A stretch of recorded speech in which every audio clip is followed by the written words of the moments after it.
მაშასე რეაქცია დაბრუნდა პირდაპირ ეთერში. მე კიდევ ერთხელ გავიმეორებ ჩვენი ინტერაქტივის შეკითხვას, რომელსაც ეხლა თქვენ ეკრანებზე ხედავთ. ჯერა თუ არა ზურაბ ჟვანიას გარდაცვალების ოფიციალური ვერსიის ინტერაქტივის შეკითხვა გადაცემის ბოლომდე დარჩება ეკრანზე და თქვენ შეგიძლიათ გამოხატოთ თქვენი პოზიცია მთავარ კითხვასთან დაკავშირებით. რეაქციას კი განაგრძობს ბიზნესმენი ლევან ვასაძე. საღამომშვიდობის, ძალიან დიდი მადლობა ბატონო ლევან გადაცემაში მონაწილეობისთვის. ძალიან მძიმე კვირა იყო საქართველოში და ყველაზე მთავარი კითხვა, რომელიც ამ კვირაში დაისვა, ეს ეხებოდა სწორედ ზურაბ ჟვანიას გარდაცვალების ვერსიას. პირველ რიგში კიდევ ერთხელ გადაგიხდით მადლობას, რომ დაგხვდით გადაცემაში მონაწილეობაზე და ეჭვი არ მეპარება, რომ ძალიან საინტერესო ინტერვიუ გამოგვივა და ვისაუბრებთ მთელ რიგ თემებზე, რომელიც ალბათ მაყურებლისთვის იქნება ძალიან საინტერესო. რა თქმა უნდა, მე მინდა დავიწყო თქვენთან საუბარი ჩვენი ინტერაქტივის შეკითხვით. ეს არის ყველაზე ბურუსით მოცული საქმე, რომელიც 9 წლის და 9 დღის შემდეგაც კი უამრავ კითხვის ნიშანს აჩენს. მოდით მიპასუხეთ პირველ კითხვაზე, ჩვენი ინტერაქტივის შეკითხვაზე. სჯერა თუ არა ლევან ვასაძეს ზურაბ ჟვანიას გარდაცვალების ოფიციალური ვერსიის? მე არ მჯერა ამ ვერსიის. იმიტომ რომ თავიდანვე ძალიან ბევრი ეჭვი გაჩნდა მის გარშემო. მე არა ვარ გამომძიებელი და პროფესიონალი ამ სფეროში, მაგრამ მე ძალიან კარგად მახსოვს ჟურნალისტური გამოძიება ფილმი, რომელიც ჟურნალისტმა ვახო კომახიძემ თორმე შევა. რომელიც წინა ბლოგში იყო უკვე ჩვენი სტუმარი. დაამზადა და ძალიან დაამაჯერებლად მომეჩვენა მე იმ ფილმის ძირითადი თეზისები. ძალიან საეჭვო იყო ჩემთვის დილის 6 საათზე თუ 7 საათზე იქვე იმ დროინდელი შინაგან საქმეთა მინისტრის ვანო მერაბიშვილის გამოვარდნა და თავდაჯერებით თქვა, რომ ეს უბედური შემთხვევა, როდესაც ესეთ რეგიონში, ესეთ ქვეყანაში პრემიერი იღუპება, ცხედარი გაციებული რო არ არის, რატო უნდა გამოხვიდე და თქვა, რომ 100%-ით ვიცით, რომ უბედური შემთხვევა, რატო არ უნდა დაელოდო გამოძიების შედეგებს. რას თავარია ჩემთვის აი რაღაც უტყუარი კოზირი თუ არგუმენტი არის ფედერალური ბიუროს ამერიკის შეერთებული შტატების ფედერალური ბიუროს დასკვნა, რომელშიც შავით თეთრზე დაიწერა, რომ გარდაცვლილები ვერ მოიწამლებოდნენ გაზით. მართალია მე ეს დასკვნა როგორც მახსოვს პირიქით გადმორთარგმნეს ჩვენებმა თავის დროზე და ამწუთამდე ეს არის დავის საგანი. მაგრამ ვიცით რომ ამერიკელების ექსპერტიზამ დაადასტურა რომ იმ ბინაში გაზით გაჟონვით ეს ხალხი ვერ დაიღუპებოდა და ამით ყველაფერი ნათქვამია ჩემი აზრით. ოჯახი ამბობს, რომ სულ მალე დადგება, უფრო სწორედ გაცხადება ყველასთვის პროკურატურის ის დასკვნა, რომელიც შეეხება ზურაბ ჟვანიას თემას და რომელიც სრულიად თავდაყირად აყენებს ამ ოფიციალურ ვერსიას. ბატონო ლევან, თქვენ იყავით მისი ახლო მეგობარი, რამდენადაც ვიცი, გქონდათ ძალიან კარგი ურთიერთობა გარდაცვლილ პრემიერ-მინისტრთან და წიგნიც მიუძღვენით მას თუ არ ვცდები, მისი გარდაცვალების შემდეგ. სწორედ ამიტომ მინდა დაგისვათ ერთი ასეთი კითხვა. თუ აი თქვენ ამბობთ, რომ არ გჯერათ მისი გარდაცვალების ამ ოფიციალური ვერსიის, რომ იგი გაზით გაიგო და როგორ ფიქრობთ, ვის აწყობდა მაშინ სხვა შემთხვევაში, თუ კი განვიხილავთ საპირისპირო ვერსიას, რომ იგი შესაძლოა მოკლეს, როგორც ამას ამტკიცებს მისი ოჯახი და მისი მეგობრები, ვის აწყობდა პირველ რიგში ეს და ვის შეეძლო, რომ ზურაბ ჟვანია აღარ ყოფილიყო ცოცხალი? მე და ზურა ბავშვობის მეგობრები არ ყოფილვართ, სტუდენტობიდან ვიცნობდით ერთმანეთს და მისი სიცოცხლის ბოლო თვეებში რაღაცა გაცოცხლდა ჩვენი მეგობრობა, იმიტომ რომ მე ძალიან მომეწონა ის ფაქტი, რომ ზურა ნებაყოფლობით გადადგა პოლიტიკური თანამდებობიდან, თუ გახსოვთ პარლამენტის თავმჯდომარის. ეხლა ძალიან ძნელია შეაფასო პოლიტიკოსი ამა თუ იმ ნაბიჯს რატომ აკეთებს, მაგრამ ჩემზე ამან რაღაც დადებითი შთაბეჭდილება მოახდინა და დაურეკე ზურას მახსოვს და შევხვდით და ვისაუბრეთ და იქიდან დაიწყო მეორე ეტაპი ჩვენი ამ რაღაც მეგობრობისა და ძალიან დიდ ტრაგედიად მივიჩნია მე პირადად, როცა ის დაიღუპა. ალბათ ლოგიკურია ინგა დავასკვნათ, რომ ამ ვერსიის პედალირება და დაცვა ამდენი წლის განმავლობაში აწყობდა იმ მხარეს, რომელმაც ის მოკლა. თუ კი ეს ესე იყო. სხვა პასუხს ლოგიკურად მე ანუ ამაზე შორს ვერ წახვალ თქვენს პასუხში ვინ შეიძლებოდა ეს მხარე რო ჩვენ ვიცით რომ სააკაშვილის მთავრობა თავიდან ბოლომდე დაიხიეს ყველაფერი და ბოდიში ამ ჟარგონული გამოთქმისთვის და იძახდნენ რომ ზურა არის შემთხვევით დაღუპული და თუ კი დამტკიცდება, რომ ის მოკლულია, ეხლა ავტომატურად ჭრილი მიადგება იმ ხალხს, ვინც ამ ვერსიას იცავდა ამდენი წელი, ალბათ ლოგიკური. ქართული ოცნება მოვიდა ბატონო ლევან ხელისუფლებაში სწორედ იმ დაპირებებით, რომ უნდა მომხდარიყო სამართლიანობის აღდგენა და აი ყველა იმ გახმაურებული საქმის გამოძიება, რომელმაც პრაქტიკულად გადაიყოლა წინა ხელისუფლება, თუნდაც იგივე ზურაბ ჟვანიასი, თუნდაც იგივე ზურაბ აზაგაშვილის და ერთი დეტალი არის ძალიან საინტერესო. ამ დღეებში მე ბევრჯერ მოვისმინე ასეთი მოსაზრება, რომ მაინც და მაინც მამა უნდა აეფეთქებინათ საკუთარი შვილის საფლავზე, რომ ბოლოს და ბოლოს გააქტიურებულიყო ხელისუფლება და გააქტიურებულიყო გამოძიება. ჩვენ ახლა ვსაუბრობთ ზურაბ ჟვანიას გარდაცვალების თემაზე. თქვენ გჯერათ, რომ პროკურატურა ამ საქმეს ბოლომდე მიიყვანს და გამოიძიებს? ანუ პროკურატურის საქმიანობის გჯერათ თქვენ? მე მინდა იმედი მქონდეს, რომ საბოლოოდ გაირკვევა სიმართლე, როგორც არ უნდა იყოს ის, იმიტომ რომ ამდენი წელია ველოდებით გამოძიების შედეგებს. და იმედი მაქვს ნამდვილად, რომ საბოლოოდ დაესმება წერტილი ამ შაუბნელით მოსულ საქმეს, ესე ვიტყოდ. კარგით, მე ერთი კითხვა მინდა დაგისვათ, ოდნავ მოგვიანებით უნდა გკითხოთ, რატომ იმყოფებოდით კანცელარიაში, გუშინ, გაჩნდა მთელი რიგი მოსაზრებები, თქვენ სავარაუდოდ თქვენთვის შემოთავაზებულ თანამდებობასთან დაკავშირებით, თუმცა მანამდე ვიდრე ვლაპარაკობთ აქ ოცნების დაპირებებზე, მაინტერესებს რა სიტყვის ბიზნესმენი ლევან ვასაძე, რამდენად შეუსრულა ხელისუფლებამ საკუთარ ხალხს ის დანაპირები, რომლითაც იგი მოვიდა 2012 წლის არჩევნებში. ჩემი აზრით ორი ძირითადი მიზეზი იყო, რატომაც ქართულმა ოცნებამ შეძლო რეპრესიული, ანტიდემოკრატიული, კრიმინალური რეჟიმის განდევნა, სააკაშვილის რეჟიმს გულისხმობ საქართველოდან. პირველი იყო ის, რომ ჩვენ აღარ გვეცხოვრა ტერორში და აი ამ ფიზიკურ საფრთხეში, როდესაც ჩვენ მოსახლეობის დაახლოებით 7.9% 9 წლის განმავლობაში ჩაგვისვეს ციხეში. 330,000 კაცი 9 წლის პერიოდში ჩაჯდა ციხეში სააკაშვილის მმართველობის დროს. ასეთი მაჩვენებელი, ეს თირამი თავის მოსახლეობისთვის პოლ პოტის მერე არავის არ გაუკეთებია. 330,000 კაცი რო წარმოვიდგინოთ, ჩვენ ქვეყანაში არის საერთო მოსახლეობის 7.9%, ეთნიკური ქართველების 10%-ზე მეტი და თუ ჩვენ ავიღებთ 18-დან 65 წლამდე, ანუ სამუშაო ასაკის მამაკაცების რაოდენობას, ქართული ეროვნების, იმიტომ რომ უმეტესად ესენი ჯდებოდნენ ციხეში, ხო? იქ ქალებიც იყვნენ და სხვა ეროვნების ხალხიც, მაგრამ აი ამ ეთნოჯგუფს თუ ავიღებთ 330,000 კაცი არის 35%. ანუ მუშა ასაკის ქართველი მამაკაცის ყოველი მესამე ამ ხალხმა ჩასვეს ციხეში. ეს არის რაღაც ბიბლიური მასშტაბის ტრაგედია, კატასტროფა.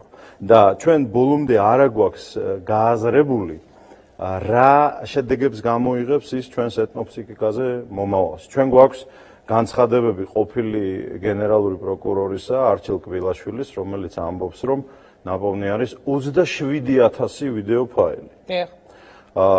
უამრავ მათგანზე არის ძალადობა, მათ შორის მამაკაცებზე სექსუალური ძალადობაც. და რას ნიშნავს ეს? რაღაც ლაბორატორიული ექსპერიმენტი, რომელიც დაიდგა ჩვენს ქვეყანაზე. ვინ იყო ავტორი ამ ექსპერიმენტის? ეს იყო მანიაკალური ძალაუფლების წყურვილით, კრიმინალურად შეპყრობილი ანტიდემოკრატიული ვაი ლიდერი თავისი აი ამ ყაჩაღების ბანდით, თუ რაღაცა უფრო დიდი იყო, რომელმაც მერე მოკიდა ამას ქეჩოში ხელი, წაიყვანა თავის თავთან, შეიფარა და თქვა, ამის ხალხი ვინც დაიჭირეთ, ეხლავე გამოუშვითო. და გადააჯინა მეზობელ ქვეყანა უკრაინაში და ახლა აქ მართეო შენ ესენიო. აი რა არის ეს აი ეს 9 წელი რა იყო ჩვენი ერის ისტორიაში, რა ფსიქიკური და ეთნოიარა დაგვასვა სოციუმზე, როგორ გამოვალთ ჩვენ აქედან. რას ნიშნავს აი ეს გაჟონილი 1-2 წალი შოკის მომგვრელი ციხის კადრი, რომელმაც არ ვიცი თქვენ რა სიტყვით, მაგრამ მე ცხოვრება გამიფუჭა, ხო? მე ეს რომ ნახე, არ ვიცი რამდენი წლით დავბერდი, ხო, იმ მომენტში. რას ნიშნავს ეს ჩვენი შვილებისთვის? და ამ ეპოქიდან გამოსვლა ესეთი მარტივი არ არის. ის რომ ეხლა თქვენ შეკითხვას რომ დაუბრუნდეთ, ის რომ ჩვენ აი ეს შეწყდა ამა თუ იმ ფორმით ის რომ ჩვენ აი ამ რაღაც ტერორში აღარა ვართ ეს უდავოდ ქართული ოცნების დამსახურება საკმარისია თუ არა ეს აწი მთელი მათი პოლიტიკური ცხოვრების განმავლობაში რა თქმა უნდა არა ადრე თუ გვიან მაინც გადაივლის და უკვე გადადის აი ეს მადლიერების თუ შვების განცდა რომ აი ეს რაღაც ყაჩაღები მოშორდნენ აქედან და ხალხი იწყებს ლაპარაკს რომ აბა კიდე რას რა თქმა უნდა ამაზე უნდა დაგისვათ კითხვები სოციალურ-ეკონომიკურ თემებზე და ხელისუფლების პოლიტიკაზე ამ მიმართულებით მანამდე თქვენ ახსენეთ აი მანიაკალური რეჟიმი და ეს იყო ერთი ლიდერის მიერ მიღებული გადაწყვეტილება თუ ვინმე მოკიდა ხელი და მიაღებინა გადაწყვეტილება თქვენ უფრო როგორ ფიქრობთ ვინმე მიაღებინა გადაწყვეტილება თუ ეს იყო იმ ხელისუფლების პოლიტიკა რასთანაც კონდასა მე მგონია ეს იყო ორივე ეს იყო ფსიქიურად დაავადებული უმძიმესი ფსიქოპროფილის ადამიანის ტირანია შეჯერებული იმ იდეოლოგიასთან რომელსაც ამ ტირანიის განხორციელება აქ სურდა ვის მე ვგულისხმობ აგრესიულ დასავლურ ლიბერალიზმს რომელიც აი ამ ღარიბ ღატაკ ქვეყანაში იმის მაგივრად რომ ზრუნავდეს მის ნამდვილ პრობლემებზე გვახვევს თავს აი ესეთ პრობლემებს. თქვენ ამ განცხადებებს მუდმივად შემდეგ მოსდევს ხოლმე კომენტარები, რომ ლევან ვასაძე არის ცალსახად პრორუსული, რომ ეს არის კრემლის დაკვეთა, მისი გააქტიურება სხვადასხვა ეტაპზე, განსაკუთრებით ეს ხდება ხოლმე მაშინ, როდესაც თქვენ ასეთი ტიპის განცხადებებს აკეთებთ დასავლეთთან მიმართებაში. რა სიტყვით ამაზე? კრემლში რომ დასავლეთმა მანიაკალური გადაწყვეტილებები კრემლში თუ რუსეთში მე ვარ დასავლეთის შპიონი, იმიტომ რომ ამერიკაში მაქვს მიღებული განათლება ვარ დიდი აპოლოგეტი და ფანი შეერთებული შტატების და ევროპის ასე შემდეგ. ხო ჩვენ პატარა ქვეყანა ვართ და უნდა გვესმოდეს რომ ვართ გაგლეჯილები ორი სუპერძალის ზესახელმწიფოს ჭიდილში. შუაზე ვართ გახლეჩილები. და ჩემთვის პირადად როგორც ქართველი ადამიანისთვის მისაღები არის მხოლოდ გამორჩევითი პოზიცია, როდესაც ადამიანი ამბობს რომ აქედანაც და აქედანაც მე უნდა ავიღო მხოლოდ ის, რაც ჩემი ქვეყნისათვის არის მისაღებელი და არავითარ შემთხვევაში არ დავამონო ჩემი ქვეყანა, ჩემი ტრადიცია, ჩემი კულტურა თავიდან ბოლომდე ერთ-ერთ აი ამ მხარეს. იმიტომ რომ როგორც კი შენ ამბობ რომ აი ეს არის თავიდან ბოლომდე ცუდი და ეს არის თავიდან ბოლომდე კარგი, შენ ღალატობ ქართველობას. ეს არის ჩემი მსოფლხედვა, მე მას ძალით არავის არ ვახვევ, მაგრამ მთელი ჩვენი ისტორია, ჩვენი თვითშენარჩუნების, ჩვენი თვითყოფადობის, თვითგადარჩენის ისტორია ეფუძნება აი ამ დოქტრინას. ქართველობა რა არის, ბატონო ლევან? მოდით ერთ კითხვას დაგისვათ, თუ შეიძლება. მუდმივად, როდესაც დასავლეთის წინააღმდეგ კეთდება ხოლმე განცხადებები, ყოველთვის აპელირება ხდება, ხაზგასმა ხდება ხოლმე, რომ აი გვინგრევენ ქართველობას, გვინგრევენ ტრადიციებს და ასე შემდეგ. რაც შემდეგ ბუნებრივია იწვევს ძალიან ძაფრ რეაქციას საზოგადოების ძალიან დიდი ნაწილის. რას ნიშნავს ქართველობა? ქართველობა არის ერთ-ერთი უძველესი ეროვნება, რომლის კულტურა და ისტორია მნიშვნელოვნად არის დაფუძნებული ქრისტიანულ სარწმუნოებაზე, ისევე როგორც მთელი ევროპა, ხო? და ქართველობა ნიშნავს ჩემთვის პირადად ნიშნავს ნორმალურობას და ტრადიციულ საზოგადოების ღირსეულ წევრობას. აი რა ტრადიციულს მითხარით?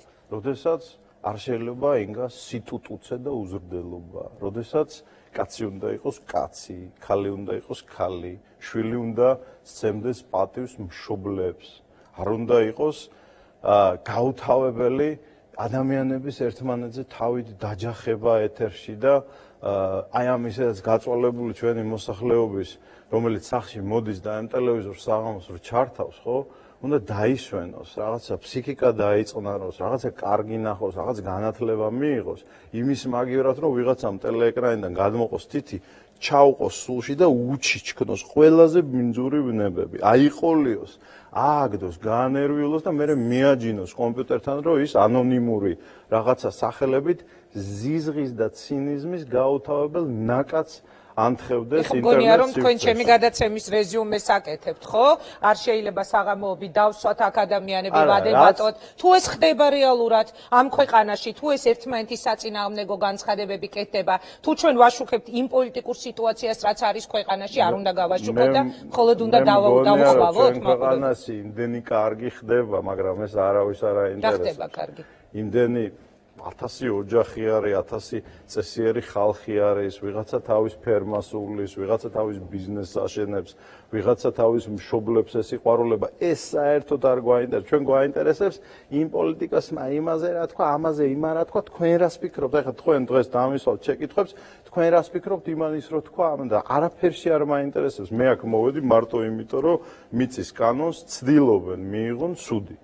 მიწის კანონზე ერთი წელი გავიდა ბოდიში თითქმის მას შემდეგ რაც მე აქ თქვენ სტუდიაში ვიყავდი მე მადლობელი ვარ აი ამ საშუალებისთვის რომელსაც თქვენ მე მადლობთ. დიდი მადლობა. თქვენ ხართ საინტერესო სტუმარი უნდაოდ ყოველთვის ესე იგი მე აი თითქმის ერთი წელი გავიდა და არც მოვიდოდი რომ არა ეს მიწის კანონი მე დიდი იმედი არ მაქვს რომ ეხლა ამ კანონს მხარს არ დაუჭერენ ის ხალხი ვინც ესეთ რაღაცებს მხარს უჭერს მაგრამ მე ნამდვილად მაქვს იმედი თქვა პრემიერ-მინისტრის კვირიკაშვილის, იგივე პარლამენტში ღირსეული ხალხის, ვისაც ესმის ამდენი რთული კანონია. ამიტომ მე მოვედი რომ აი ერთ საათში, რასაც ჩვენ ვისაუბრეთ, 10-15 წუთი მასწავლე და დანარჩენი ინგა, აი ეს 40-45 წუთი, ჩემი თქვენ და პატივისცემის მიხედვით, არის ხარკი, რომელსაც მე თქვენ გიხდით რა. მადლობა დიდი რომ ხარკის გადასახადებას. კი ბატონო, მადლობა დიდი მარშალ ლევან ვასაძე გვიხდის ხარკს.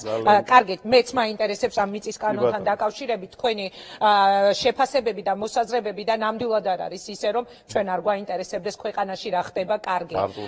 იმიტომ რომ ის რასაც ვაშუქებთ ბატონო ლევან მე უბრალოდ მაყურებლისთვის ვიტყვი კიდევ ერთხელ ხაზგასმით არის ჩვენი რეალობა ჩვენს ქვეყანაში მიმდინარე პოლიტიკური პროცესები და მაშინ როდესაც თუნდაც დღევანდელი თემა რითიც თქვენთანაც დავიწყე საუბარი ზურაბ ჟვანია მის გარშემო ამხელა აზრთა სხვადასხვაობა სიკვდილის ოფიციალურ ვერსიაზე მე როგორც ჟურნალისტი ვარ ვალდებული რომ ეს სხვადასხვა პოზიციები წარმოვაჩინო. მე მიწის კანონთან დაკავშირებით ოდნავ მოგვიანებით დაგისვავ შეკითხვას და მოგცემ ძალიან ბევრ დროს ამაზე სალაპარაკო. მანამდე ჩვენ ვახსენეთ წეღან რეჟიმი, რომელსაც ეს იქნება ჩემი ბოლო შეკითხვა და გადმოვალ უკვე ამჟამინდელ ხელისუფლებაზე.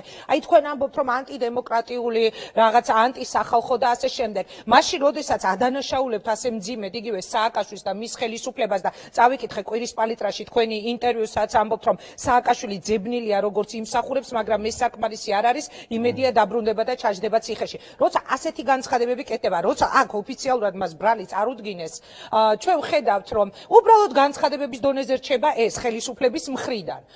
მაგალითად, სააკაშვილი ჩვეულებრივად გადაადგილდება და ყველა მიცის, რომ იგი მისი ძირითადი ადგილი ეხა პოლიტიკური არის უკრაინაში. ზურაბ ადეიშვილი არის ჩვეულებრივად ორბანიდან დაწყებული უკრაინის პოლიტიკური ელიტი დამთავრებული, ჩვეულებრივად მოძრაობს.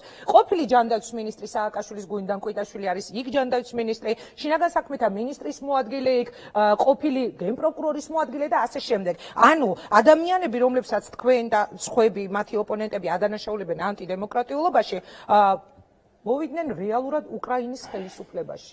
რა სიტყვით? და ამ დროს ჩვენ გვესმის განცხადებები, რომ აი ინტერპოლი ეძებს, აი ბრალი წარუდგინეს. ვიტყვი რომ თქვენ ახლა დაადასტურეთ ჩემი ვერსია იმის შესახებ, რომ ის რასაც სააკაშვილი აკეთებდა ამ ქვეყანაში, არ იყო მხოლოდ მისი და მისი დანაშაულებრივი გუნდის ხუშტურები.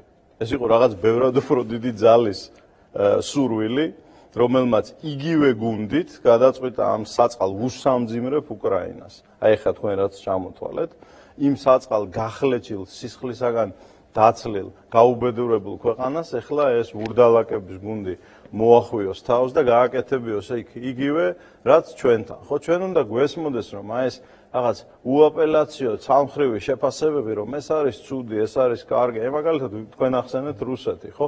მე გეტყვი თქვენ რომ რუსებმა იციან და პირველ რიგში ჩემგან და არა მარტო ჩემგან.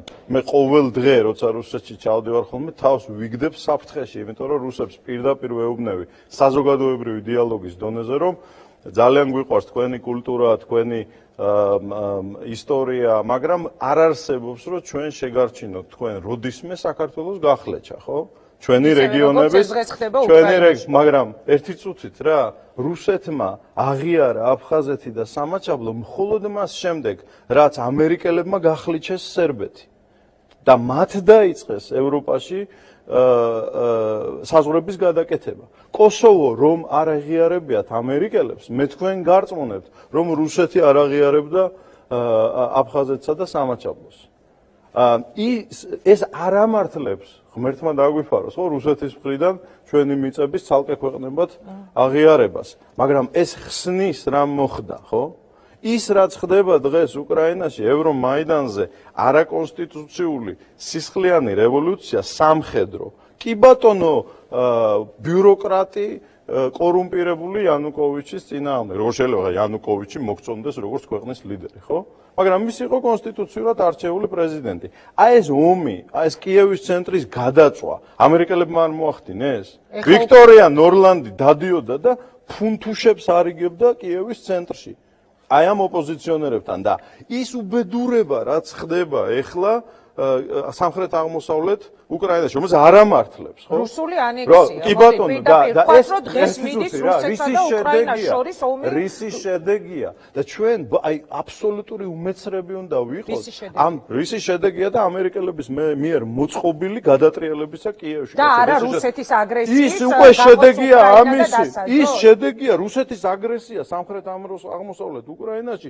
შედეგი არის ანტიკონსტიტუციური გადატრიალებისა კიევის ცენტრში ანუ ვეფეროთ რუსეთს იმიტომ რომ მას თავში არ მოუვიდეს კრემლს და მას ლიდერებს არა იცი რა ვქნა დედა ვაგინოთ როგორც მიშა აგინებდა ხო შორიდან შეშინებულად ვიძახოთ რომ ჩვენ მაინც მოგიგეთ ომი და როცა ის ტანკები შემოგრიხინდებიან ახლა კონცერტები მოვაწყოთ და ვთქვათ რომ მოვიგეთ ომი შეიცვლება ჩვენს რეალობაში ამითი რამე რას ნიშნავს აი ეს ჩვენი ფსიქოლოგიური მიდგომა სლავები ძმები ხოცავენ ერთმანეთს აბსოლუტური სისულელე ეხლა ჩვენ მხარეები დავიჭიროთ და ვიძახოთ რომ მოდით ეხლა წავიდეთ და ვიომოთ უკრაინაში და ვახოციოთ უკრაინელებს რუსები რა შუაში არის ეს უკრაინის პრეზიდენტი იდგა რუსთაველზე თბილისში 2008 წელს როდესაც ჩვენს ქვეყანაში იყო რუსული აგრესია რა როდესაც შენ აი ამ სიტუაციაში, როდესაც ზე სახელმწიფოები გლეჯენ ერთმანეთს, შენ პატარა ქვეყანა ხარ შუაში. ეხლა ხედავ, რომ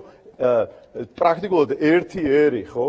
სხვადასხვა, მაგრამ ერთი ეთნოგენეტიკურად ხოცავს ერთმანეთს, შენ აქედან იჭიჭყინო და იცახო, რომ მე ერთის მხარეზე ვარ, რომ მეორეები მოკლა, არის საქართველოს ღალატი. და როდესაც შენ გამოდიხარ და ომობ ამ ომში ან ერთ მხარეს ან მეორე მხარეს შენ ღალატობ შენ ქვეყანას მიხედე რა როგორ შეიძლება ესეთი როგორ გითხრათ გაუნათლებელი კი არა ემოციური რაღაც ზედაპირული მხარეები ჩვენი ამოცანა არის საქართველოს გადარჩენა რაც ნიშნავს რომ ჩვენ არასოდეს არ შევარჩენთ რუსებს, რა თქმა უნდა, რუსეთის სახელმწიფოს ჩვენი მიწების მიტაცებას და სანამ პირში სული გვიდგას, ჩვენი მთავარი ამოცანა არის აფხაზეთის და სამაჩაბლოს დაბრუნება, მაგრამ ზუსტად ეს, აი ეს მსოფლხედვა ნიშნავს, რომ არასოდეს ჩვენ დასავლეთიდან არ მივიღებთ ყველაფერს, რაც მოდის. და არ ვიტყვით, რომ მარტო იმიტომ, რომ ეს დასავლეთიდან მოდის, ჩვენ ახლა ამას შემოუშვებთ ჩვენ ოჯახებში, ჩვენ სახლებში და დავნერგავთ. აი ეს არის ინგა ქართველობა რა. და სხვა ყველაფერი არის ამ ქართველობის მოღალატეობა, ჩემი აზრით რა. ბატონო ლევან, მე ერთი კითხვა მინდა დაგისვათ, აი კიდევ ერთხელ ახსენეთ თქვენ დასავლეთი. რატომ გაფრთხობთ დასავლეთი? ეხლა გამახსენდა თქვენი განცხადებები, იგივე კვირისპალიტის ინტერვიუში. მე რომ დასავლეთი მიყვარს და მიცხოვრია და მინახია და დავდივარ, იმდენი შეიძლება ჩვენ ლიბერალებს ერთად აღებულებს არ უნახიოთ. ეჭვი არ მეპარება რომ დასავლეთი, რას ქვია, მართლაც დასავლეთისგან ჩვენ სასწავლი და გადმოსაღვები გვაქვს უამრავი რაღაცა, ხო? ორჯერ მაქვს უმაღლესი განათლება იმ დასავლეთში. კი არ ტრაბახო, მაგრამ მე მაფრთხობს, აი როგორც მე მაფრთხობს ყველაფერი რუსულის გადმოღება და შემოღების სურვილი, ხო? და ყველაფერი ქართულს, როცა ის კონფლიქტში შედის, იმისი ჩაყლაპ, ან ყველაფერი რუსულის გინება. ზუსტად ესე ყველაფერი ამერიკულის და ევროპულის ქება არის ჩემთვის აბსოლუტურად მიუღებელი. რატომ უნდა მიჭირდეს ამის ახსნა მე არ. მე გეტყვით, რატომ გითხარით, რატომ გაფრთხობთ თქო, აი იმ ინტერვიუში, რომელიც იყო თქვენი ერთ-ერთი ბოლო ინტერვიუ კვირისპალიტრასთან, თქვენ ძალიან ხაზგასმით საუბრობდით არასამთავრობო ორგანიზაციებზე, რომლებიც ფინანსდებიან უცხოეთიდან. და საუბრობდით იმაზე ხაზგასმით, რომ საჭიროაო გაკონტროლდეს ეს დასავლეთიდან მოსული ფული. ამიტომ დაგისვით ეს კითხვა, რატომ გაფრთხობთ, რა ეჭვი გაქვთ, რომ არასამთავრობოების დაფინანსებაში რა ფულსდებს რა დასავლეთი რა უნდა? აი სულ უსვავთ ამას ხაზს და კი ბატონო. ჯერ კი არ მაფრთხობს, იმედი მაქვს, რომ დავაფრთხობთ ამ დასავლეთიდან დაფინანსებულ არასამთავრობოებს. პროფილი დასავლეთიდან დაფინანსებული არასამთავრობოების მუშაობისა არის მტრული. ის პირდაპირ ეწინააღმდეგება ჩვენი ქვეყნის ინტერესებს. მოგიყვოთ კონკრეტულ მაგალითს. ჩვენს ქვეყანას ახლა უამრავი პრობლემა აქვს, მაგრამ აი დავასახელებ 9 ძირითადს, ხო? პირველი არის ტერიტორიული მთლიანობა, მეორე რეგიონალური გაპარტახება და დაცლა, მესამე თბილისის ასიმეტრიული უფუნქციო ურბანიზაცია, საერთოდ ქვეყნის, მეოთხე ამის შედეგად ჩვენი სიღარიბე, მეხუთე ამის შედეგად ნარკომანია ტოტალური, მეექვსე ამის შედეგად კი არა კიდევ ერთი პრობლემა კაზინოები, ბეთინგი და გემბლინგი, მეშვიდე დემოგრაფიული ზამთარი, იმიტომ რომ ქალაქში რო გადმოდის ადამიანი კაზინოებში დადის და იმაში ხრუშოვკაში ცხოვრობს ის ბევრ შვილს აღარ აჩენს, განათლების და მეცნიერების ტოტალური კოლაფსი და აი უსამართლობის განცდა, რომელიც სააკაშვილმა დავიდა. აი 9 პრობლემა, ხო? თქვენ რო ჩამოუყვეთ აი ამ 9 პრობლემის გადაჭრის გზებს, მაგალითად, იმისთვის რომ აღვადგინოთ ტერიტორიული მთლიანობა, სამწუხაროდ გვინდა თუ არა, პირდაპირ უნდა დაუჯდეთ კრემლს და ველაპარაკოთ. როგორ აღვადგინოთ? ამას დასავლური ამას ერთ-ერთი ძირით არა იმასთან რა ქვია ოლანდთან ლაპარაკით მოვაგვარებთ ჩვენ რუსეთთან პრობლემებს და მერკელთან და აი ამას გვიგრძალავენ ჩვენ დასავლურელი არასამთავრობოები ქართული ტელემედიის დიდი ნაწილიც და ზოგიერთი დასავლური ქვეყნის საელჩო ჩვენს პოლიტიკოსებს შეძლებს დაგვარათ ანუ აბსოლუტურად ეს ჩაკეტილი გავაგრძელოთ რეგიონალური დაცლა ხო? ყველანაირი ინიციატივა, რასაც ქვია, სოფლის აღორძინება, ეკონომიკური ვექტორების იქით გადატანა, არის აღკვეთილი და მთელი ჩვენი პოპკულტურა მიმართულია ამაზე, რომ ყველა გადმოვიდეს თბილისში და იძიგძიგოს ღამის კლუბებში, ხო? ასიმეტრიული არა აქვს და იმიტომაც არა აქვს. და ამიტომაც არა აქვს, რომ ჩვენ ქვეყნის შევარდნაძის დროიდან რეგიონალური, ფინანსური და კულტურული ინიციატივები აბსოლუტურად აღკვეთეთ. ასიმეტრიული ურბანიზაცია არის კატასტროფა. ჩვენთვის თბილისი არის 1,5 მილიონი მეგაპოლისი, რომელშიც სამსახური აქვს, მე ვარაუდობ მაქსიმუმ 500,000 კაცს. მაგრამ მაინც უფრო ადვილია თავის გადარჩენა, ვიდრე სოფელში, სადაც ადამიანებს არაფერი არ. როგორ კაცო, ჩვენ გვაქვს აი მსუყე, ცხიმიანი, ქონიანი მიწა, რომელზეც ყველაფერი მოდის. საქართველოში 84% საშუალოდ იმისა, რასაც ვჭამთ, შემოდის გარედან. იმიტომ რომ საქართველოში მე როგორც ვიცი 830,000 ჰექტარი არის სასოფლო სამეურნეო მიწა და აქედან არის მხოლოდ ნახევარი დამუშავებული. იმიტომ რომ უზარმაზარი პრობლემები არის სწორედ მიწასთან და სასოფლო პოლიტიკასთან დაკავშირებით. 30 წელია პოლიტიკა გვაქვს ესეთი, რომ გაუღეთ ყველა კარები საბაჟო, აქედან თურქეთში პამიდორი რო გაიტანო 300% გაქვს ბაჟი და იქიდან რომ შემოდის პამიდორი, იცით რამდენია ბაჟი? 0. და ესეა ყველა შანსი არ დაუტოვეთ ჩვენ სოფლის მეურნეობას რომ ქვეყანა თვითონ გამოკვებოს. ბატონო ლევან, მაშინ მე სხვა კითხვებს ოდნავ მოგვიანებით დაგისვავ და თემა რომელიც თქვენ ესე გაღელვებთ პირდაპირ მიება ეხლა ჩვენი საუბრის თემას. შანსი აღარ დაუტოვეთ რომ განვითარდეს. როგორ უნდა დაუტოვოთ შანსი სოფელს რომ განვითარდეს, როდესაც დაუშვათ იგივე მიწასთან დაკავშირებით არის ასეთი დაპირისპირება, ანუ აიკრძალოს უცხოელებისთვის მიყიდვა, აიკრძალოს და არ შეიძლება რომ ჩვენი მოქალაქეების გარდა ვინმე რაღაცა მიწა იყიდოს, ვინ ჩადებს მაშინ ინვესტიციას, ვინ განავითარებს სოფელს, რატომ არის მაშინ ასეთი წინააღმდეგობა, აი თუნდაც იმ კანონთან, რომელსაც ეხლა მართლა რიტორიკულად მეკითხა. არა, მართლა მაშინ ვისაუბროთ, დავიწყოთ იმითი, რომ საქართველოს მიწის ფონდია 700-800,000 ჰექტარი, რასაც თქვენ გულისხმობთ, არის კატასტროფულად მცირე. ეს არის მინიატურული, მე მაგალითად რუსეთში ვიყავი ერთ-ერთი აგრარული კომპანიის დამფუძნებლების სტრატეგიის მრჩეველი და იმ კომპანიას ეკუთვნოდა 500,000 ჰექტარი მიწა. ანუ თითქმის იმდენივე, რამდენი ჩვენ გვაქვს მთლიანად საქართველოში, ხო? ის, რასაც ჩვენ მოვითხოვთ, რომ ჩაიდოს მიწის კოდექსში, არის ზუსტად ის სასოფლო სამეურნეო, რაც არის იქ. ხო გინდათ რომ დასავლეთს დავემგვანოთ, არა? ზუსტად იმ რეგულაციებს, რაც არის დასავლეთში, გვინდა რომ ჩაიდოს აქაც. ნუ მაგალითად, ავსტრიაში რო თქვენ იყიდოთ სასოფლო მიწა, ხო? თქვენ უნდა გქონდეთ ბურგერლანდში, მაგალითად, ერთ-ერთ პროვინციაში.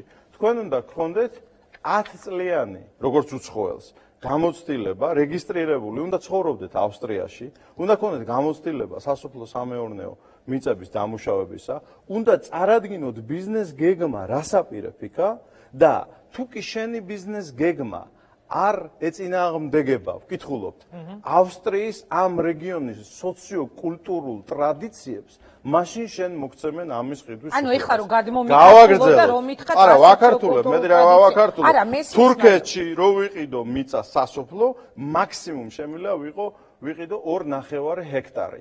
და თუ მინდა ცალკე რამის ერდოღანი უნდა დაждდეს და 30 ჰექტარზე მეც მაინც არ მომყიდიან. არგენტინაში რო ვიყიდო, აი რამდენსაც გინდათ გეტყვი, არგენტინაში რო ვიყიდო მიწები, უცხოური, პირდაპირ უწერიათ, რომ 20%-ზე მეტი უცხოელებს არ შეიძლება სასოფლო მიწებისა ეკუთვნოდეს. დანიაში მიწის ყიდვა არ შეიძლება, აი დანიელმა რო გვიჩივლა საკონსტიტუციო. მისვე ქვეყანაში, რაც მაგათ უნდა. დანიაში შენ როგორც უცხოელი სასოფლო სამეურნეო მიწას შანსი არ გაქვს ვერ იყიდი, თუ არ ცხოვრობ იქ 5 წელი, არ გაქვს სერტიფიკატი რომ ხარ რა ქვია, ფერმერი, არ წარმოადგენ ბიზნეს გეგმას და ასე შემდეგ. მე შემიძლია ეს სია ამერიკის შეერთებულ შტატებში, რომელსაც შევღაღადებთ და ლამის გაღმერთებული ყავს. სასოფლო მიწების 1%-ზე ნაკლები ეკუთვნით უცხოეთის მოქალაქეებს. უყურეთ რა ცირკია. იქიდან გთხოვენ მივიღოთ აქ კანონი, რომელიც თვითონ არ უნდათ თავიანთი მაგრამ ჩვენ არ ვართ ბატონლევან, არც ავსტრია, არც ამერიკა, არც დანია. არა, სხვა რამეს გეუბნებით, რომელი უცხოელი მოვა და რომელი უცხოელი ჩადებს ფულს, თუ კი მას არ ექნება იმისი ერთი წუთით კითხვას დაგისვავ და არ შეგაწყვეტინებ, თუ კი მას არ აქვს თავისი ინტერესი. მე რო რაღაც ბიზნესში ფული ჩავდო, უნდა მივიღო ბიზნეს მოგება. ერთი კითხვა. ბანკები, აი ერთადერთ კითხვას დაგისვავ და მოგცემთ პასუხისთვის დროს. ბანკები, რომელმაც უნდა დატვირთოს იპოთეკი, დაუშვათ, გვინდა რომ ავიღოთ ცესხი სოფლის მეურნეობის განვითარებისთვის. თითქმის ყველას დამფუძნებელი არიან უცხოელები. რატო ჩადებს ბანკი, რატო დამიტვირთავს მე იპოთეკით იმ მიწას, რომელზეც მას საკუთრების უფლება თუ მე ვეღარ გადავიხდი ამ ცესხს არ ექნება. თქვენ ხო ხართ ჟურნალისტი, ეს არის თქვენი პროფესია რა. მე ვარ ბიზნესმენი, ჩემი როგორც ბიზნესმენი გაუგებრობაა რომ ბიზნესმენი ვარ, მაგრამ ესე მოხდა ისტორიულად. ჩემი პროფესია ეგ არის.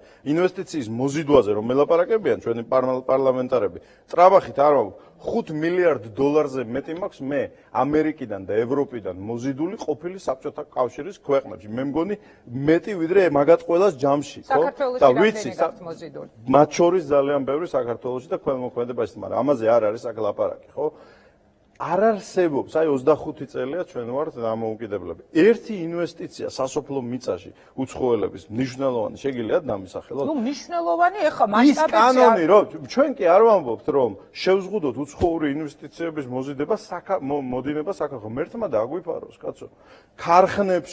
ქარხნები მიწებზე დგას, მაგრამ ეს არ არის სასოფლო სამეურნეო მიწა. სასოფლო სამეურნეო მიწა არის ერის სასიცოცხლო რესურსი. ულევი, ვერ იყენებ, კაცო, ვერ იყენებ, იმიტომ რომ დაამონე, დააჩოქე, ყველა საზღვარი გაუხსენი, არანაირი დაფინანსება არ მიეცი და გაანადგურე. რატო აი ხა ქართული ოცნება რაც მოვიდა 400.000 ჰექტარი მოხნეს 2013 წელს. უნიკალური რაღაც მოხდა გიორგის დაურეკე მარგველაში თვითმფრინავით რომ ჯდებოდი სანამ ეგ და ბიძინა ერთმანეთს დაუპირისპირდებოდნენ და რომ მოუფრინავდი უთხარი აი ბიძინას ჩემგან დაურეკე მადლობა უთხარი მეთქე რატო და პირველად მე უთხარი 20 წელია წელიწადში 30-ჯერ 50-ჯერ ვჯდები თბილისის აეროპორტში და რომ მოუფრინავდი საითაც არ გავიხედე მე უთხარი ნახნავი მიწები დავინახე მეთქე გული ამიჩუყდა რა აი როგორც ადამიანს და ეს არ არის ნავთობი ეს არ თავდება ულევი რესურსია ქვეყნის ოღონდ არ თავდება დროში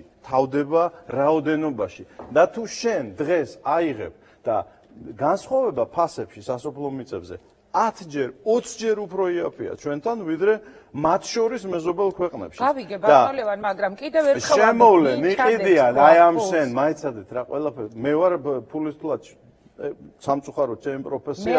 თქვენ მელაპარაკებით ფულის თლაზე. მე გეუბნებით თქვენ რომ ვინ ჩაძეს ჩვენ უნდა ავაღორძინოთ. ჩვენმა ერმა ჩვენმა სახელმწიფომ, ჩვენმა ბანკებმა. თუ ჩვენ ამას დავარიგებთ, დაიტაცებენ სპეკულანტები და აი ამ ჩვენ ქართულ მოსახლეობას უნიკალურ ეთნო კუთხეებს დაიყენებენ კურტნის მუშებად. ბოლომდე და სასოფლო მიწის ბიზნესი ერთადერთი ბიზნესია, რომელსაც შენ პრინციპში ვერ ამუშავებ. თუ შენ თვითონ ზედ არ დააჯე, აი როგორც სიქხები რომ კახეთში ჩამოსახლდე. არ უნდა მიცეთ, არა, უნდა, ხო გვინდა ევროპელობა, კაცო და ეს ამერიკელობა და რავა ყველაფერი უმსგავსოში და უზრდელობაში გვინდა ესე რომ მე გეუბნებით რომ აი როგორც იქ არის ისე გავაკეთოთ არა საწაიღებენ თქო ამ მიწებს ბატონო ლევან აი დაუშვათ მე ვარ უცხოელი მოქალაქე მოვედი ჩავდე ძალიან დიდი ინვესტიცია დავასაქმე ბევრი ადამიანი რატო ვარ მე ცუდი და რატო არის კარგი ვინც ზიგარო და მოდი და დაასაქმე გააკეთე ქარხანა მაგრამ როდესაც შენ სასოფლო მიწას ყიდულობ ხო შენ აი ავსტრიელებსაც უწერი იმის ეთნოკულტურულ ბალანსს ცვლი იმ დღეს ერთი ინდუსი ბიზნესმენი არის, ჩემი მეგობარი, ახლა დელიში მივფრინავ და მეუბნეოდა, რომ რაღაც ჩვენი ქვეყნის დემოგრაფიულ პრობლემებზე ველაპარაკებოდი და რა დემოგრაფიულ და ჩვენო 28 მილიონი კაცით ვბარტყობთო ყოველ წელსო. ინდოეთში, ნამატი, ბუნებრივი. 28 და მიწა არ ყოფნისო. შემოგვიშვითო და აი თქვენ რას დემოგრაფიული პრობლემები გაქვთ ჩვენ? კაი არა? და სიქხებმა რომ კახეთში ჩამოსახლება დაიწყეს მაგის შედეგია და ჩვენი ეს ლიბერალობა და გულღიაობა არის და ისტორიულად რასაც ჩვენი ქვეყნის ჩვენი წინაპრები იბრძოდნენ რომ ეს დაეცვა ჩვენ ახლა გვინდა რომ ისა უიმე ინვესტიციებს აბა ვინ ჩადებს და გამყიდველები და მე და თქვენ შევქმნათ მე ვერ ჩავდებ ვერ ჩადებ გინდათ მოგვიყვანთ გინდათ მე ჩადებული მაქვს 200 ჰექტარი გვაქვს გაშენებული და 2000 კაცი ყავს დასაქმებული ისეთ ზონებში ვინც ყურძენს გვაბარებს სადაც სხვა მეღვინეები არაფერს არ აკეთებენ მაგრამ 200 ჰექტარი და 830.000 ჰექტარი რომელიც არის ქართული საქართველოს სასოფლო სამეურნეო მიწები 25 წელია ჩვენ დამოუკიდებელი სახელმწიფო გვაქვს მათ შორის 9 წლის განმავლობაში მიშა სააკაშვილის დროს ყველა კარი იყო ღია სასოფლო მიწების საყიდლად და სპეკულანტების მეც აქ ფული არავით არ ჩაუდიათ მაგალითები შემიძლია მოვიყვანო როგორ უნდათ თბილისიდან ერთი სამრევლოს 1200 ოჯახს ნიჩბისში გადასვლა რომ იქ გაეშენებიათ სოფელი ემუშავათ მიწაზე და 150 ჰექტარის ყიდვა უნდათ ეკონომიკის სამინისტროდან და ვინმე გურამ შალუტაშვილი ნიუ-იორკიდან ჩაუხტათ იმიტომ რომ ეს კანონი იყო შესაძლებელი ჩაუხტათ აუქციონში იყიდა ერთმაც ალმა სპეკულანტმა და ერთი ხე არ დაურგია იქ მას შემდეგ რაც იყი იაფი იყო რა იყიდა და ეს ხალხი იქ ვერ გადასახლდა და ეს სოფელი ვერ ააშენეს კარგით კიდე ერთ კითხვას დაგისვავთ გლეხები რომლებიც დაუშვათ მივყიდოთ მხოლოდ ქართველების საკუთრებაში იყოს არ მისცეთ საკუთრებაში ეს მიწა უცხოელებს არ აქვს ტექნიკა ამდენი წლის დაუმუშავებელი არის მიწები იმიტომაც ჩამოდიან თბილისში იმიტომ რომ იქ მიწაზე მოსავალიც კი არ უნდა აგასენად ღმერთმა მივცეთ ტექნიკა მივცეთ ლიზინგი მივცეთ დახმარება ჩავადებინოთ უცხოელებს ფული ტექნიკის ბიზნესში. რატო ჩადებს თქო თუ კი იმითო ჩადებს რომ ეს ტექნიკის ბიზნესია. ეს არ არის მიწაზე ცხოვრების და არა ქართული და არა ჩვენი მოქალაქეების პლასტის ეს არის სინგაპურიზაცია თქვენ რა გონიათ შემთხვევითი ლოზუნგი გონიათ?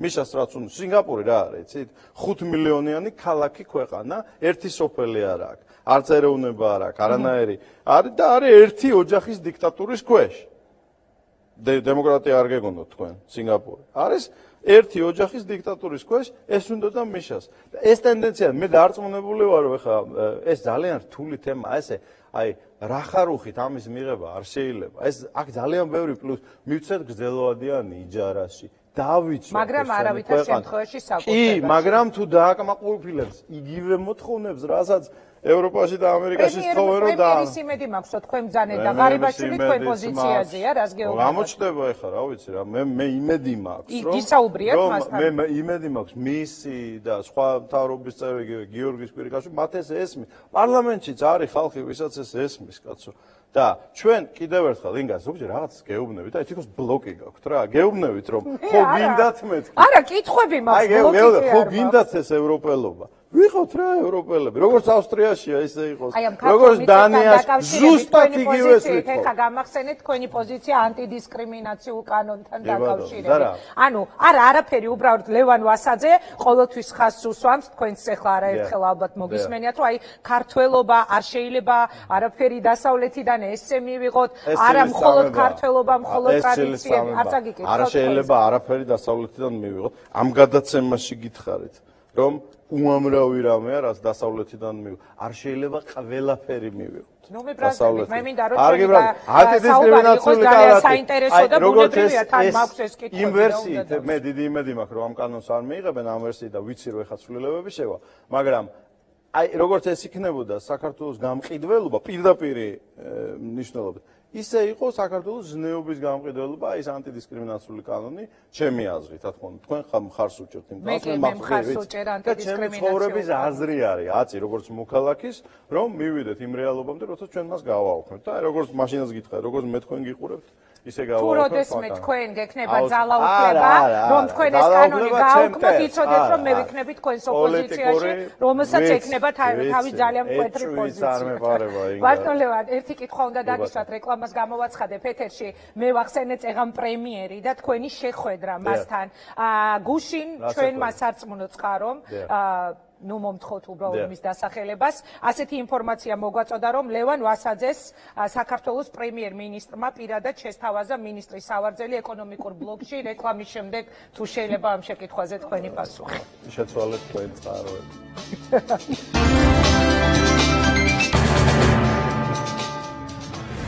მაშასე ჩვენ ვართ კვლავ პირდაპირ ეთერში, ეს არის რეაქცია და ჩვენი სტუმარია ბიზნესმენი ლევან ვასაძე.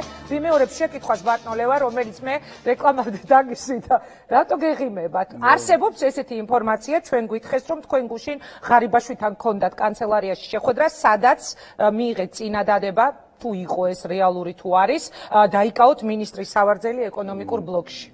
გავსი წინადადება არასდროს არ ყოფილა და იმედი არასდროს არ იქნება. არასდროს არ ყოფილა, არასოდეს თქვენთვის მინისტრობა არ შემოუთავაზებიათ. არც ამ ხელისუფლებაში, არც სხვა არც წინაში. არც ბიძინა ივანიშვილი. არც ბიძინა ივანიშვილი. რატომ ვერ დაინახეთ თქვენი დაუშვათ გამოცდილების გაზიარების აუცილებლობა მთავრობაში თუ რა გამოცდები მე ვიქნები ძალიან ცრუ და ორპირი თუ ამდენი წელი ვიძახი რომ არ მაინტერესებს პოლიტიკაში შესვლა და მენდომება ხო ეგრეა რა და წინა გადაცემაში რომელიც 1 წლის წინ იყო გითხარით რომ 10 წელია იძახიან და ყოველ ჯერზე ვამბობდა. მოდით შევთანხმდეთ რომ ეს ჩემი რაღაც ესეთი წყევლაა რომ ყოველთვის როდესაც და იმედია მიუხედავად ჩემი თქვენ დამი დადებითი დამოკიდებულებისა იშვიათად მოვალ ხოლმე აქ, მაგრამ როცა მოვალ მკითხავთ, მიდიხართ პოლიტიკაში, მე გეტყვით რომ არ მიდივარ. მე სანაძლეოდაა ვიცი თქვენზე. ამას წინა ძალიან აქტიურად მიდიოდა განხილვა თქვენი თემის და მიმტკიცებდნენ სხვა შორის ჩემი კოლეგები, რომ ლევან ვასაძე ყველა ვარიანტში უახლოეს მომავალში შექმნის პარტიას და წავა პოლიტიკაში და მე გავიხსენე ჩვენი წინა ინტერვიუ და ვთქვი რომ მან თქვა რომ არა თქო და შემდეგ დავდეთ ნიძლავი და იმედია არ წამაგებინებ ამ ცხრა პრობლემიდან რომელიც ჩამოთვალე კაზინოები, ბეტინგი, გემბლინგი არის ასაკრძალი საქართველოში და მათ შორის ეს თქვენი ნიზლავის ბეტინგია ხო ნიზლავის და აჰა ანუ ესეც უნდა ავკრძალოთ ყველაფერს აკრძალვასით ხო არა პირიქით ყველაფერ კარგის დაშვებას და ყველაფერ ცუდის აკრძალვას როგორც მე ჩემი მოკლე ჭკუით მესმის რომ აი ეს ცუდია ეს კარგია რაღაცებში ვწდები აბა როგორ იქნება მე შეიძლება რაღაცა რაც კარგი მგონია ცუდია და პირიქით მაგრამ ეს აკრძალვების აკრძალვა დასავლური ლიბერალიზმის ხელწერა ეგ არის ყველაზე დიდი ტყუილი აკრძალვების აკრძალვა როგორ შეიძლება მაშინ რატომ მიგრძალა არა თქვენც ძალიან ბევრჯერ მომისმენი აი ეხლაც თქვით რომ აი ეს უნდა იკრძალოს ის უნდა იკრძალოს იგივე არასამთავრობოებზე როდესაც წეღან საუბრობდი და თქვენ ბძანეთ რომ უნდა შემოვიღოთ კანონი რომელიც გააკონტროლებს ფულის შემოსვლას ამ არასამთავრობოებიდან გამახსენდა რუსეთში მიღებული ანალოგიური შინაარსის კანონი და ამ განცხადებების ანუ მე კრემლის აგენტი ვარ არა კრემლის აგენტი მე კი არ მithქვამს მე უბრალოდ გეუბნებით რომ არ გეშინია თქო აი ამ ტიპის განცხადების შემდეგ რომ დიქტატორობასა და არ რატომ აფრთხობს რაღაცა, რატომ მეშინია, ფობიები მაქვს. აი გავარ მე ხომ ფრთხალ კაცს მითხარ. პირიქით, მე მეშინია რომ თუ ესე გაგრძელდება, ხო? საქართველოს წაილეკება. აი ამ აგრესიული რელიგიით, რომელსაც ქვია დასავლური ლიბერალიზმი, რომელიც ანადგურებს ადამიანს. 45 მილიონი ბავშვი იკვლება მთელს მსოფლიოში ყოველ წელს დედის საშოში. ამას ქვია დედის უფლება. ამდენ ადამიანს კაცობრიობის ისტორიაში არ მოუკლავს არც ერთ რელიგიას. ყოველ წელს ჩვენს ქვეყანაში მათ შორის იკვლება, იცით რამდენი? რამდენი? ოფიციალურად 40,000 ბავშვი ყოველ წელს და არაოფიციალურად 150,000. ზოგი მეუბნება რომ არა 120, ნუ იყოს 100. 100,000 ბავშვი, იცით რამდენია? ჩვენ სულ ვაჩენთ 55,000 ბავშვს, აი ვისაც არ ვკლავთ. 100,000 ბავშვი არის საქართველოს მოსახლეობის 3%. დანით ვკლავ. თემა, რომელიც მე არ დაგიწყებთ ხო დავას. მოდით ჩვენ საყვარელი არ დაგიწყებთ ხო დავას ეს ის შემთხვევა. მე მაქვს ჩემი ჩამოყალიბებული პოზიცია, ამიტომ არ შეგედავ. მოვიყვანო რა. ამერიკაში კლავენ მილიონ ბავშვს წელიწადში. არც ეგაა კაი, რა თქმა უნდა, ტრაგედია. მაგრამ მილიონი ბავშვი იკლება 300 მილიონიან მოსახლეობაზე. შეადარეთ თქვენ პროპორცია. და ჩვენთან 3.7 მილიონიან მოსახლეობაზე იკლება 100,000 ბავშვი. როგორ უნდა გავამრავლდეთ? როგორ უნდა გავაბრწყინდეთ?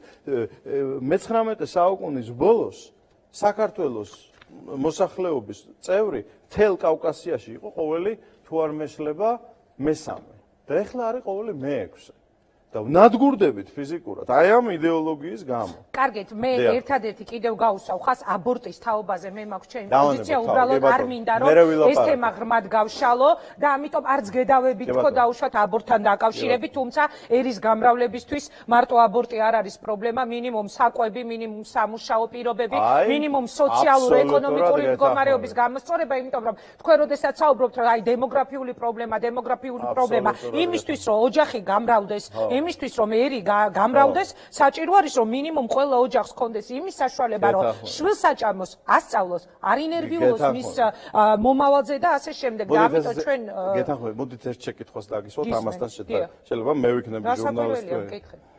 ამავე პერიოდში, აი გაეროს პროგნოზი გვაქვს, ეს არ არის ქართველი. გაერომ დაგვითვალა და გითხრა რომ 2050 წელს ქართველების რაოდენობა საქართველოში შემცირდება 50%. თუ ჩვენ რაღაცას არ ვიღონებთ და არ შევცვლით, ხო?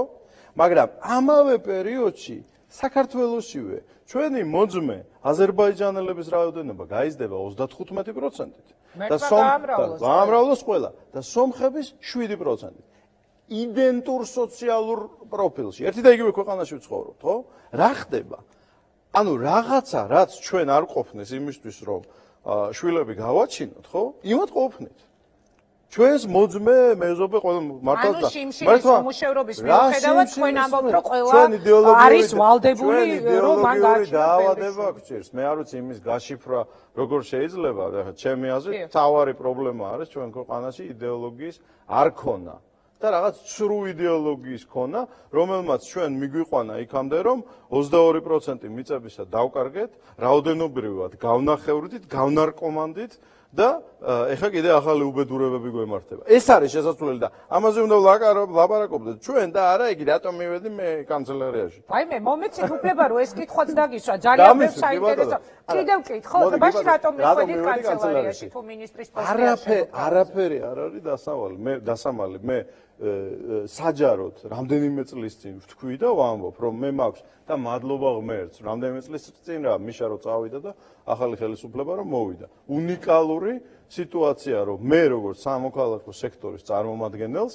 მაქვს უფლება დავაფუძნო არასამთავრობო ორგანიზაცია, რომელსაც დემოგრაფიის ფონდი ქვია, რომელსაც არაფინანსებს ჯორჯ სოროსი, სხვა ჭინკები ბოდიში ამ სიტყვისთვის და ჩვენ არც ფული გვინდა, არც თანამდებობა გვინდა, არანაირი სარგებელი არ გვინდა და მაქვს საშუალება რომ მთავრობის წევრებთან, მინისტრებთან, მათ შორის პრემიერ-მინისტრს შევხვდე და დემოგრაფიის პრობლემებზე ვესაუბრე. მაგალითად, როგორ ვაჭამოთ უკეთესად ორსულ ქალებს იმ რეგიონებში, სადაც ყვება არ ვარგა.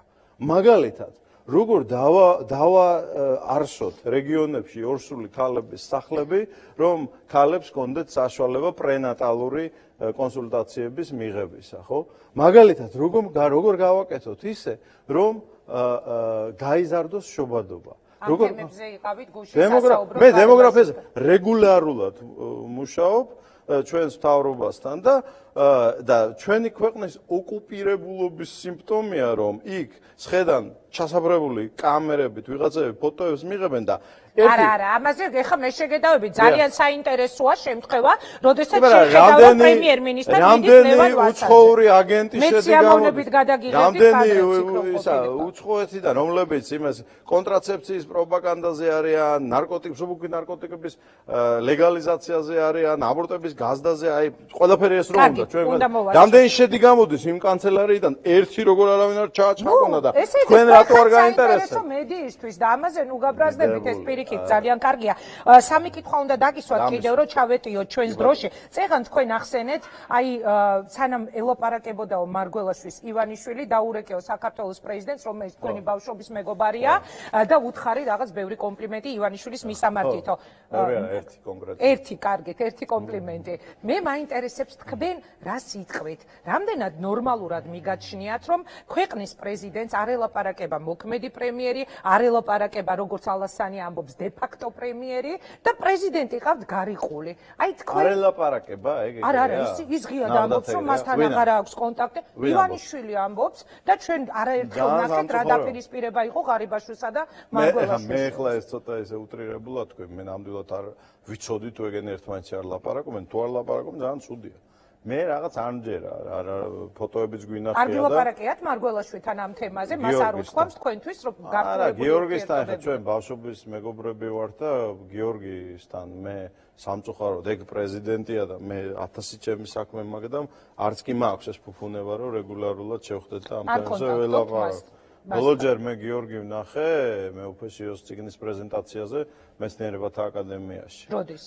ნუ 1-2-3 თვის წინ და აი ბავშვი რო გაუშვდა რა თქმა უნდა დაურეკე მიულოცე, მაგრამ ნუ გიორგის თავისი ძალიან დატვირთული გრაფიკი აქვს, მე ჩემი და ბოლო შეხვედრა ესეთი რომ დამსხდარიყავით და გვესაუბრა, გქონდა 2014 წლის აპრილში თუ არ მეშლება რა. კარგით, ნუ თუ თქვენ არ გქონდათ ეს ინფორმაცია, იმედია რომ დღეიდან მაინც რა თქმა უნდა თუ ისინი ერთმანეთში ესე არ ურთიერთობენ, მე პირადად ქვეყნისთვის რამდენად არა, რითია კარგი კაცო.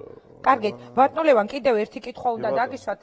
ბიძინა ივანიშვილმა 2 კვირის წინ თავის ბოლო სატელევიზიო ინტერვიუში გააკეთა განცხადება ასეთი, რომ ქვეყანაში არაფერი არ ხდება საგანგაშო, ეკონომიკურ სოციალური მიმართულებით, რომ ლარი არის ჯამთელი, არის ადეკვატური და არ აწევს მძიმე თვითად მოსახლეობას. მე მაინტერესებს თქვენი ხედვა, როგორი არის დღეს ქვეყნის ეკონომიკურ სოციალური მდგომარეობა, მაშინ როცა ფასები არის გაზრდილი, გარკვეულ პროდუქტებზე, მედიკამენტებზე, მაშინ როცა სახეზე გვაქვს უკვე ლარის გაუფასურება, როგორ აფასებთ დღევანდელ პოლიტიკას აი ამ მიმართულებით ხელისუფლების? ნუ ბიძინას ნუ დავამპირისპირებთ, მისი აზრი ჩემთვის ყოველთვის საინტერესოა, მე ჩემი აზრი მაქვს, ხო? საგანგაშო და კატასტროფული ნამდვილად არაფერი არ ხდება. მე მიმაჩნია რომ რაღაც დიდი წინსვლა ეკონომიკური არ არის, ფუნდამენტალური პრობლემები ჩვენი მოსახლეობის, უმუშევრობა, სიღარიბე, რაღაც ბარბაროსული კრედიტების ტვირთი აწევს, როგორც აწვა ისე აწევს, ხო? თუმცა მე ვთქვი რომ ძალიან დიდი ფაქტორია, ეხლა ჩვენ ამას არ ვაფასებთ, მაგრამ აი ეს ტერორი, წეწვა, მარტო 10940 ბიზნესი დაანგრიეს იმათმა, ხო? უმძიმესი მემკვიდრეობაა წინა პოლიტიკური რეჟიმი და მე მესმის რომ ამას დრო უნდა. ხო, რომ გამოსწორდეს და წინ წავიდეს. სხვა შორის მე იმიტომ ვაკრიტიკებ, მათ შორის ჩვენს პარლამენტსაც, რომ ჩვენ ქვეყნის პრიორიტეტები აქ არის და მათი დღის წესრიგი აქ არის. აბსოლუტურად განსხვავებული. ნუ როგორ ჩვენთვის სიღატაკის დასაძლევად საჭირო არის სტიმულირება ადგილობრივი წარმოების. ადგილობრივი წარმოების სტიმულირება რომ მოვახდინოთ, ჩვენ უნდა შემოვიღოთ გონივრული, არა გიჟური პროტექციონიზმი, საბაჟო, მათ შორის, იმისთვის რომ წამოიწიოს არა მარტო სოფლის მეურნეობა, არამედ წარმოებას და ჩვენი პარლამენტარების ხედან და ეხლა ჩამოგითვალოთ ის საკითხები, რაზეც მსჯელობენ.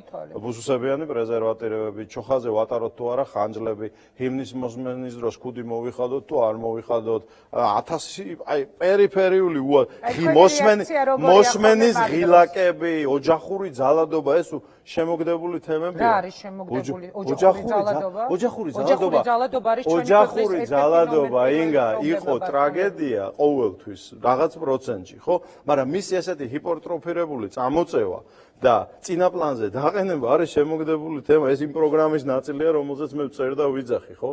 რომ დასუსტეს ოჯახი, იმიტომ რომ როდესაც საზოგადოება ისე გამოშტერდება თქვენი სერიალების და ток-შოუების ყურებით, რომ ქალს ხელს დაარტყავს და ბავშვს ხელს დაარტყავს, იმას მე იურისტები და 600 ლარიანი სოციმუშაკები აღარაფერს აღარ უშუალებს. ჩვენ სერიალებამდე და ток-შოუებამდე თქვენ არ გსმენიათ რა დოზის ძალადობა იყო ჩვენს ქვეყანაში? და ეს არის მხოლოდ ცოტა ამ თემებში ვერ ყვევი, რომ მაინტერესებს და ვკითხულობ. იცით რა, ჩემს გარშემო ოჯახური ისტორიებია ისეთი რეალური, რომ მეც ვიცი, რომ ძალიან ბევრი ოჯახური ძალადობის თემატიკის პედალირება არასამთავრობოებისა და მედიას მიერ არის წინაპირობა იმისთვის, რომ გააძლიერონ ფაშისტური იუვენალური იუსტიცია და სოცსამსახურების როლი და დაასუსტონ ოჯახები. ეხლა ეს იმდენად ღრმა თემაა, რომ ამას ჩვენ დროში ვერ მაგრამ მოდით ერთ საკითხში ვარ თქვენი ოპონენტი. კი ბატონო, დარწმუნებული. იმიტომ რომ ოჯახური მაგრამ რა ვქნა.